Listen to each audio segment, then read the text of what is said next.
France தலைநகர் பாரிஸில் இருந்து பிரேசிலின் ரியோ டி ஜெனிரோவுக்கு சென்ற ஏர் பிரான்ஸ் விமானம் நடுவானில் இருந்து திடீரென மீண்டும் பாரிஸுக்கே திரும்பிய சம்பவம் பரபரப்பை ஏற்படுத்தியுள்ளது.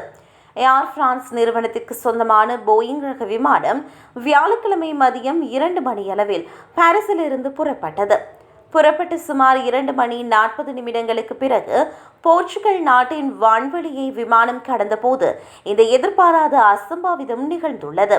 விமானத்தின் பயணிகள் அறையில் திடீரென அடையாளம் காண முடியாத ஒரு வித்தியாசமான வாசனை வீசத் தொடங்கியதே இந்த பதற்றத்திற்கு காரணமாகும்.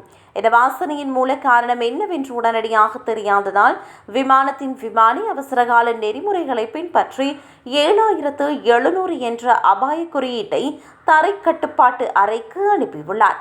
இந்த அவசர சிக்னலை பெற்ற விமான போக்குவரத்து கட்டுப்பாட்டாளர்கள் விமானத்திற்கு முன்னுரிமை அளித்து புறப்பட்ட சார்ல்துகோல் விமான நிலையத்திற்கே மீண்டும் அவர்தனை திருப்பிவிட்டனர்.